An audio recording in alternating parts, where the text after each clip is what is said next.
नाना उर्मिला, तुम्हें कछु भ्रम हुआ है। जे तो अभी अपने ताऊ जी के साथ था, है ना भैया? मैं लक्ष्मण के घर की ओर जा रहा था तो मार्ग में मुझे कान्हा। हो सकता है कि लक्ष्मण की बहू सही कह रही, क्योंकि जब मैंने कान्हा को देखा तो उसके मुख पर माखन लगा हुआ था।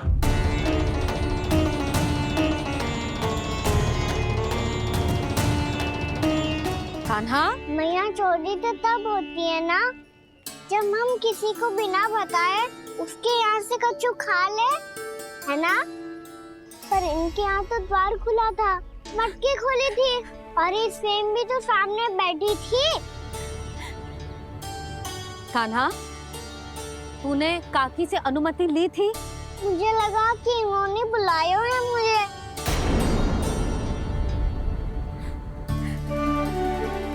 उर्मिला, कान्हा ने तुम्हारे घर आके माखन खायो, इसके अपराध की मैं भरपाई करूंगी। मैं तुम्हें 2 गुना माखन दूंगी। ये सत्य है, मैंने स्वयं ही इच्छा की थी इसे माखन खिलाने की, पर बात माखन की ना है जीजी। तो फिर क्या बात है? इसने मेरी माला।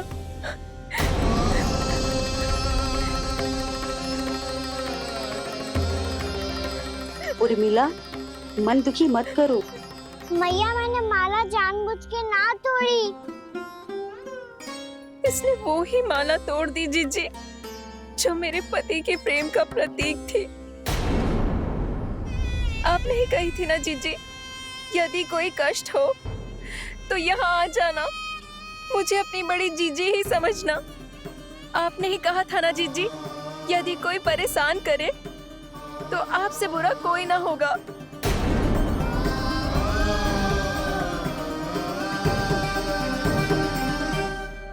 हे नारायण, क्या मुझे अपने कान्हा को फिर से दंड देना पड़ेगा?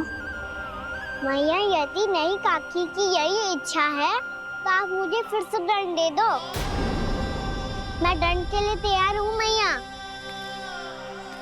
मान दो मुझे उस उखल से, मैं उस उखल में बंधा रहूंगा, दिन भर धूप में खड़ा रहूंगा, भूखा प्यासा भी रह लूंगा।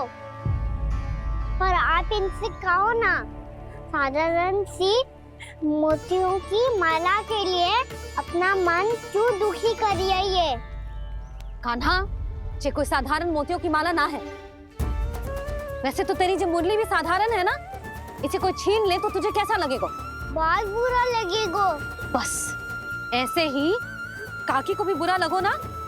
उनके लिए जो प्रेम का प्रतीक थी ना, मूल्य वस्तु की ना होती कान्हा, भावनाओं की होती है। काकी की भावना जुड़ी थी ना।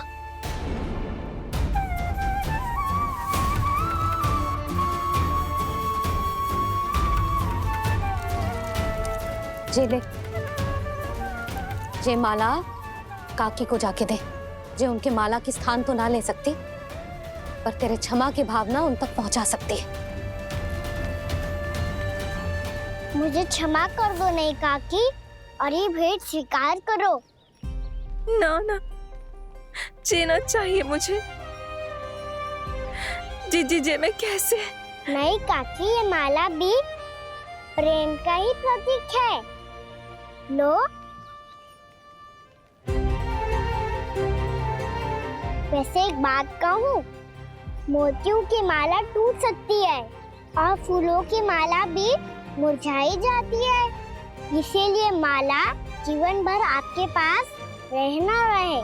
मेरा प्रेम सदैव आपके साथ रहेगा।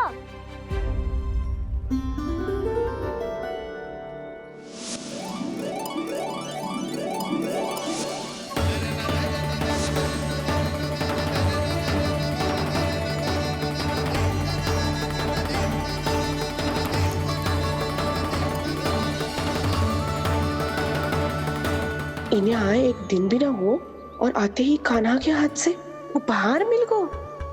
कितनी भाग्यशाली है उर्मिला।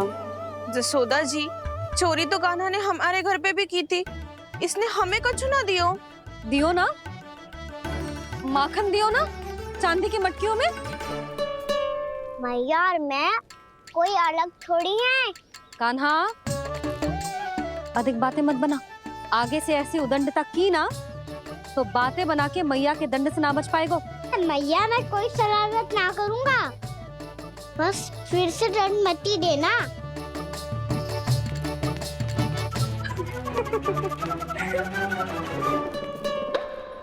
कान्हा की ओर से मैं क्षमा मांगती हूँ तुमसे। कछु कहने की आवश्यकता ना है जीजी, जो हुआ अच्छे के लिए हुआ। आज की इस घटना से मुझे बहुत बड़ी सीख मिली है। प्रेम को वस्तु के साथ ना जोड़ना चाहिए, क्योंकि वस्तु तो रहे ना रहे, पर अपनों का प्रेम वो तो सदैव अपने साथ ही रहता है। ये मैं ना रख पाऊंगी। अरे ना ना, ये तो तुम्हें रखनी पड़ेगी, कान्हा ने दियो है। नारायण नारायण।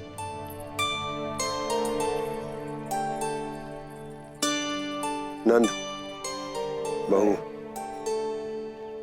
बालक को ध्यान रखो तुम दोनों। राजा का लल्ला है, उसके कुछ अधिकार हैं तो बहुत से दायित्व भी हैं। यदि तुम दोनों चाहते हो कि तुम्हारे संस्कार उसके अंदर आए तो क्या अच्छा है क्या बुरा, ये उसे अभी से समझाना होगा। अन्यथा समय को बदलते देर नहीं लगती। इससे पहले कि तुम्हारा राजकुमार पक्का चोर बन जाए, अंकुश लगाना आवश्यक है।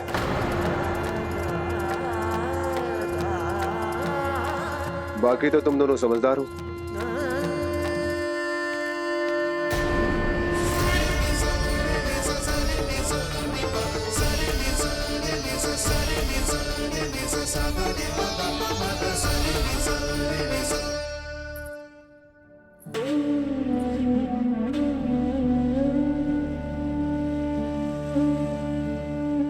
मैया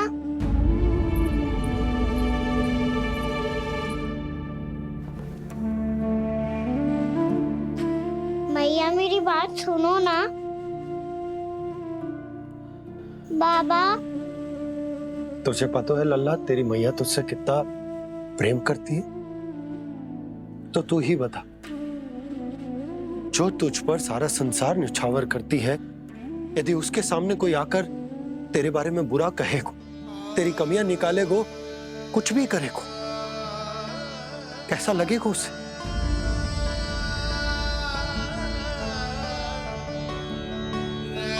हम सब चाहते हैं कि तू अच्छा लल्ला बने, ताकि सब तेरा उदाहरण दे, ना कि बुरा जिसकी सब निंदा करे। पर बाबा मैं तो बात थारे अच्छे वाले कार्य करता हूँ। हाँ, कर तो है ना अच्छे कार्य, तू कर तो है अच्छे कार्य, पर 100 अच्छे कार्य करने के बाद यदि जाने अनजाने में एक बुरा कार्य भी कर देगो ना, ये समाज उस बुरे कार्य को ही स्मरण रखेगो। भलाई क्षण भर में भुला दी जाती है लल्ला, पर बुराई वो सदैव स्मृति में बनी रहती। यही इस समाज की रीत। मुझे क्षमा कर दो बाबा। लल्ला,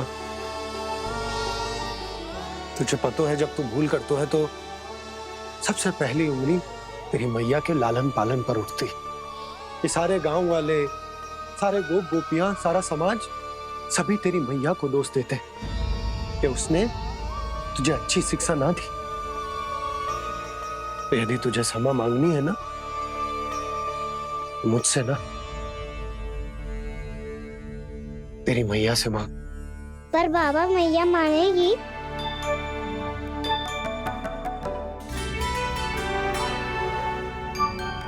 मैया क्षमा कर दो, अब फिर मैं कोई ऐसा कार्य।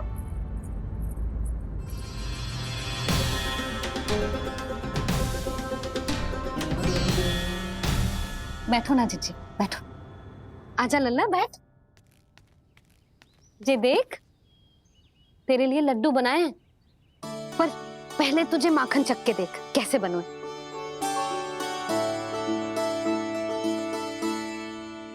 अच्छा है, ले खा।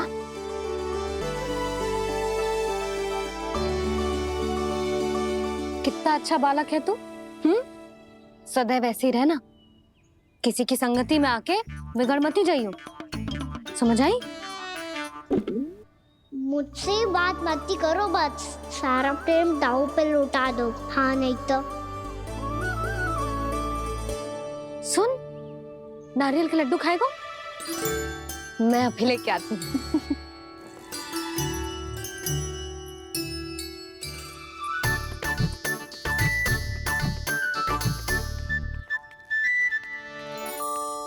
किसी उपाय से बात नहीं बन रही तो रोक के दिखाओ ना। रामबाण उपाय है, आंसू देखते ही पिघल जाती है सारी माए। हाँ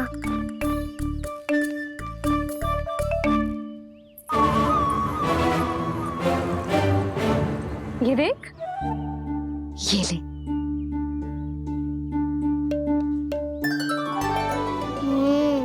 ले, जो सारे के सारे तेरे लिए हैं, खा। यशोदा, बलराम को ये लड्डू अपने भाई के साथ भी बांटना चाहिए ना। कान्हा को भी तो कितने प्रिय है ये लड्डू। ना जीजी, इसे तो केवल दूसरों का माखन प्रिय है।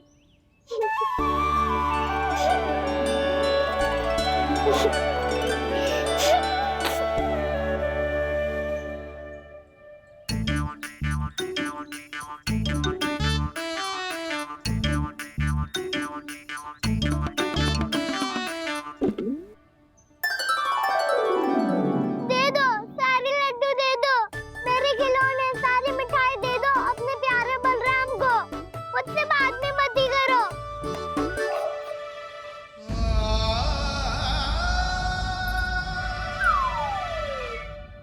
ऐसी भोली सूरत बना तो है कि दंड देने की शपथ भी ली हो तो स्वयं पर ही लज्जा आ जाए।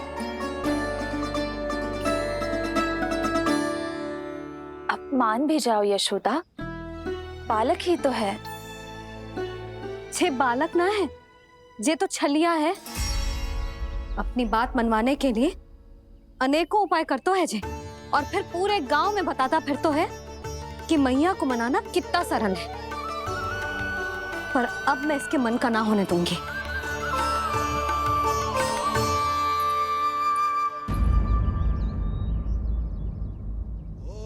अब इतना भी क्रोध मत ही करो मैया, मान जाओ मैया।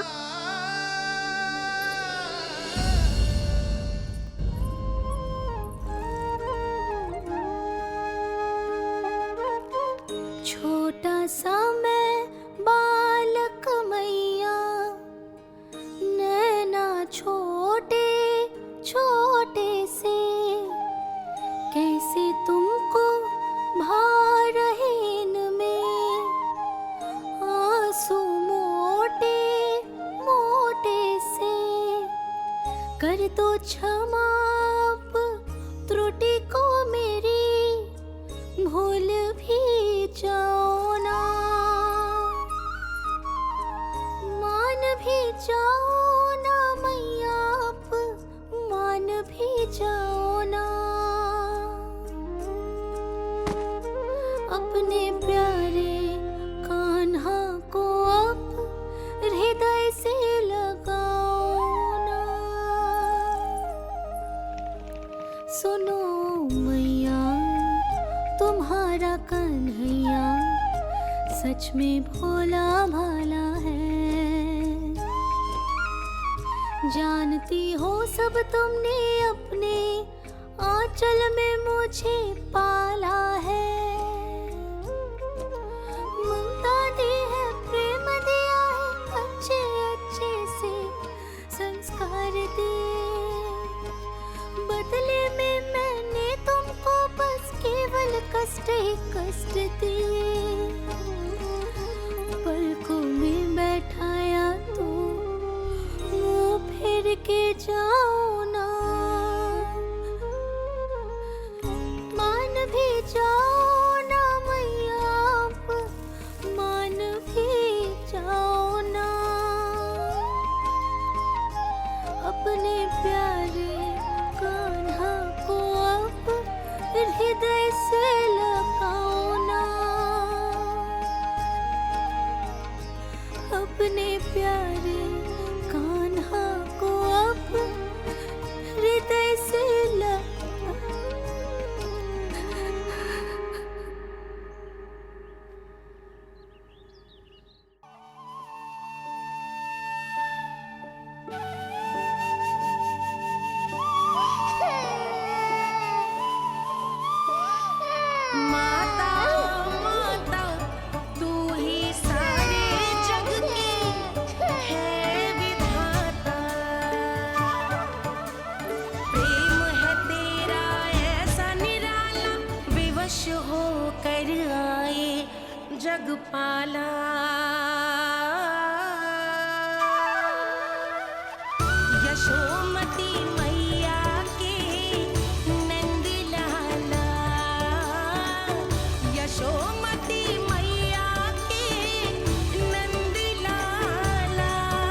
लल्ला, मैंने हृदय से लगायो है, इसका अर्थ ये ना है कि मैं मान गई हूँ और सब भूल गई हूँ। मैं तो क्षमा मांग रहा हूँ ना मैया।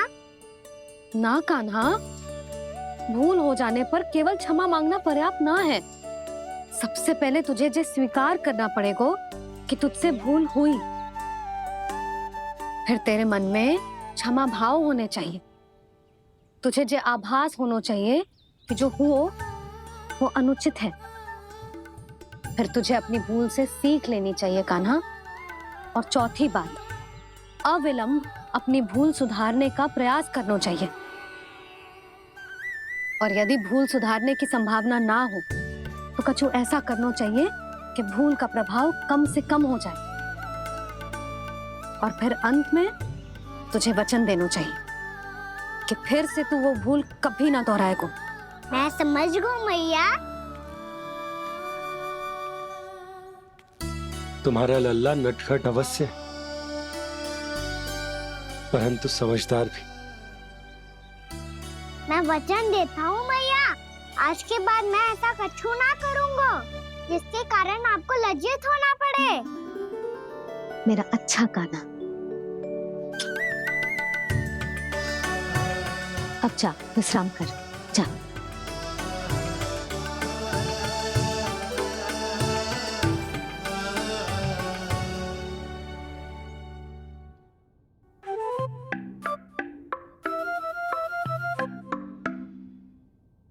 अभी अभी छोटी माँ मानी है, अब तुम फिर से कोई योजना मत बना लेना। उसकी चिंता मत ही करो दाऊ। आप तो शीघ्रता से वो समझाओ जो मैया अभी कह रही थी भूल के बारे में। क्या नहीं करना है? तो क्या तुम्हें छोटी माँ की बात समझ में नहीं आई? तो तुमने बाहर क्यों कहा कि तुम समझ गए हो? क्योंकि दाऊ मैया को यदि पता चल गया था कि साधारण सी बात मुझे समझ में ना आ रही है तो उन्हें और क्रोध आया। तो आपको तो समझ में आई थी ना, आप तो समझा दो। आप मेरे दाऊ हो ना। हाँ हाँ समझाता हूँ। छोटी माँ ने कहा था भूल हो जाए तो कभी भूल से भी भूल को भूलना नहीं। हाँ, उनकी बातों का सार तो यही था। अरे दाऊ, सार के चक्कर में आप सीधी सीधी बात को और कठिन बना रहे हो। फिर से मैया से ना पूछ सकते हो, पर बाबा से पूछ सकते है। कान्हा, यदि एक बार में कोई चीज समझ में ना आए तो तू उसके बारे में अनेक बार पूछ सकते है। प्रश्न पूछना समझदारी का प्रतीक होता है। समझ गो बाबा। तेरी मैया केवल इतना ही कहना चाह रही थी कि जब कोई भूल हो जाए तो उसे मन से स्वीकार करना चाहिए और उसके बाद हमें हो सके तो उस भूल को सुधारने का प्रयास करना चाहिए। और अंतिम और सबसे महत्वपूर्ण बात ये अवश्य याद रखना कि उस भूल को दोबारा भूल कर भी ना करना है। समझ गो बाबा। चलो तुम दोनों बातें करो, मैं जाता हूँ।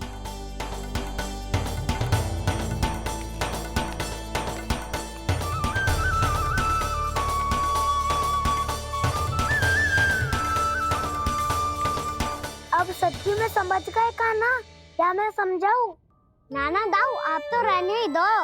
तो बताओ, अब तुमने जो हानि की है उसे सुधारने के लिए अब क्या करोगे तुम?